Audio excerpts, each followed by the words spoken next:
Hello, and welcome back to a very special episode of the Afterwork Anime Club podcast. I am your host, Luulu Soul, and today I am joined by a very lovely individual. Psst, Zoe, introduce yourself. Hi, everyone. My name is Zoe. I'm here with Luulu today, and we're going to be watching one of my favorite animes, Another. And let's see, Another is a horror anime. I traditionally have not been a huge fan of the scary stuff, while I am a fan of the spoopy stuff, because I have anxiety issues that I'm working on. And one of the ways I'm working on it is I have asked Zoe to introduce me to some actual horror-themed stuff. Zoe, you love horror, right? Like that's like a thing for you? I mean, it was growing up. I haven't watched as much of it in recent years, but I still do enjoy it. It's still a genre that I deeply enjoy. So one of the things that I struggle with is, like, I don't understand the attraction of being scared, which seems to be the whole point of a lot of horror-based stuff. So what would you say the appeal is for you that you're willing to talk about? The appeal of horror. Horror movies often deal with situations that we'd rather not be in, or like are absolutely worst case scenarios. And for me, breaking those scenarios down and seeing what alternatives were available or could have been utilized was a big thing that got me into the series, as you said, to conquer my own fears and anxieties. Understanding how one reacts and how you would react in a worst case scenario is a powerful thing. I wonder if there's like a whole community out there that I don't know about that uses horror movies and horror genres as kind of a type of therapy. I'm sure that there is. Community is for everything nowadays, especially online. It's just a matter of finding it. So we're going to be watching the anime Another. What is this anime about? Like, what am I getting myself into here? I would describe it simply as supernatural horror. Okay. Is there anything, like, any triggers or anything I should know about? Like, are small children going to be in danger? Do I need to steel myself for that? Depending on how you define small, our main cast is high school aged. And not to give spoilers, but there is death. And there is not... gore? Gore is probably more accurate than violence, although there is violence. I don't want to spoil anything, but I hope that you will find it enjoyable. I think it runs a range of gambits of horror genre tropes without overdoing it. I forget if can you just check quickly if it is 13 or 26 episodes? I think it's 13. Crunchyroll has us at 12 episodes. Yeah, so short, sweet, but a good ride, I think. So binge-worthy and a good introduction to the genre, you'd say, yeah? Yes, no, absolutely. You can get it out fairly quickly. I'd certainly binge watch it. Yeah, no, a lot of things to love about this anime. Give the first episode a shot. Definitely one I recommend. I think it has a lot to offer.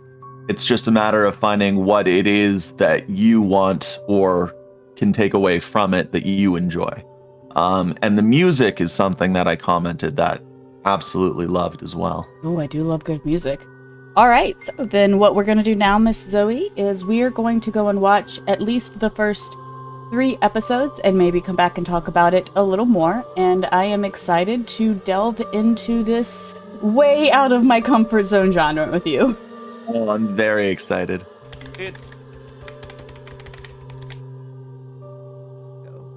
All right, and we're back. I've watched the first 3 episodes of the anime Another, and Zoe and I have returned to talk to you guys about it. Oh, spoilers, by the way. Spoilers for the first 3 episodes and my assumptions going forward. So originally, when you were telling me about the anime, you said that they were high schoolers.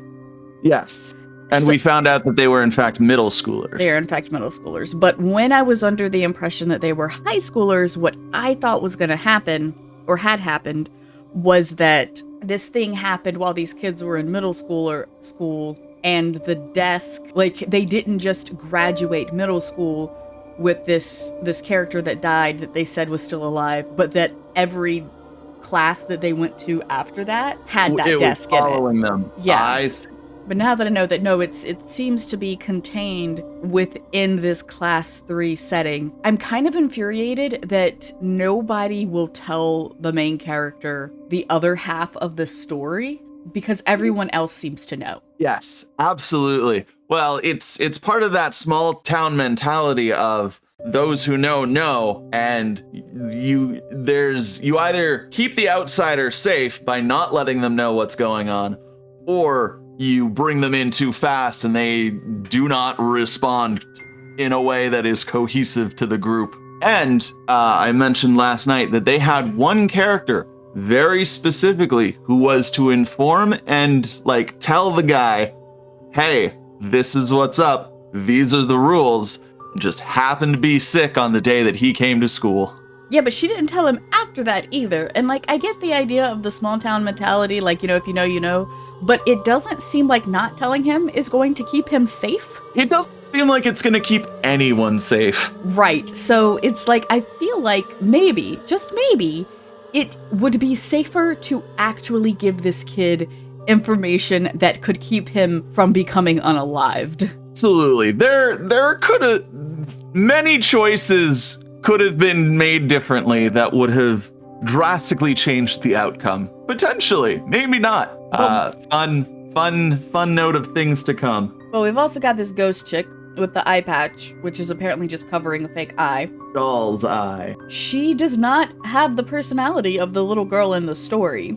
Oh, the one that was super popular? Yes, and like, super popular, great at sports, friendly, loved by everyone. Yeah. And then you have this very solemn, introverted, quiet kid. Who's just kind of haunting around everywhere. They might have the same surname, I guess, Masaki? Yes. I don't know if they're the same kid. I don't think so, considering this has been going on for 26 years. She mentioned something about going to her other body, or her other half. Yes. So I'm wondering if maybe she has a twin, or I don't know. She's connected in some way to the first death, because she definitely seems to be like this ghost that no one else can see and no one else wants to interact with. Yes. But I don't think she is the girl in the story that died. I don't know why, but I don't. I also think that the lady in the shop with the dolls creates dolls and puts the remains of children or the deceased into the dolls. Ooh, that's super spooky, and I love that. I might use that as a character idea down the line. Oh my god, that's good. Well, he goes into the shop, and she's like, yeah, I sell half of my shop is just selling dolls. You can't afford the other half. And then he goes downstairs, and right there is a very lifelike depiction of the ghost girl that he has been seeing, and she apparently shares an eye with the doll. Like, that's really giving, like, you know, part of my body is inside this doll vibes. Yes.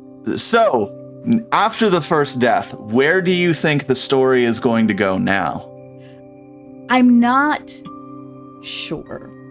Because originally I thought it was a situation of the original girl had been unalived by somebody. Yes. And that the storyline was going to be about the main character discovering what happened. But now it looks like the school is still under some type of a curse, which would make me think malevolent spirit of the dead girl is going around killing people. But again, the only ghost that we see doesn't seem malevolent at all, but she has stated that she's dangerous somehow. So I'm not sure.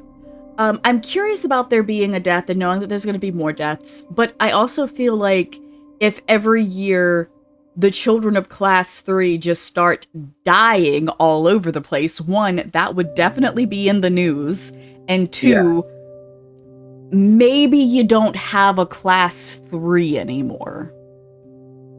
Maybe. I wonder if they've tried that. I don't know. Like, I know you've seen it. You know everything that's happening. And this is just my thought process. Also, main character's dad was involved somehow with the original thing, because main character's dad mentioned that he had a collapsed lung and it happened to him twice, and then told the little boy, if it's hereditary, you're good now because it only happened twice, which means that his lung has collapsed previously. This is the second time he's gotten sick. I also think something happened. We're going to find out what happened to cause that collapsed lung. And it's a memory that he has suppressed somehow, but it is connected to his ability to see the ghost. Gotcha. But those are my thoughts so far. The first 3 episodes were very slow paced, so I think this is definitely a give it 4 episodes anime, not give it 3. Yes, I would agree. The first 3 have definitely been built up, but I think that's part of what makes or separates really good horror from just basic horror, is the time to build up and set up the suspense. Like, if people just start dying all willy-nilly, there's no investment, you don't care about them, it devolves very quickly. Whereas if you set it up as a psychological maze and have the viewers watching, trying to guess what's going on, it becomes much more engaging. I will agree with that, but I do not think that they needed 3 episodes for the setup that they have given. In fact, I'm willing to bet or believe that if Another is also a manga, that the manga is much faster paced. I could see that. Yes, I agree that they could have adjusted the pacing a little bit, but I am excited to hear your thoughts once we get further into the series. All right. So with that being said, we're going to keep watching. I hope you've enjoyed what we've talked about so far. If you have seen Another, tell me your thoughts. If you haven't seen Another, are you willing to watch it now? And Miss Zoe and I are going to go back and watch more anime. See you, everyone. Thank you again.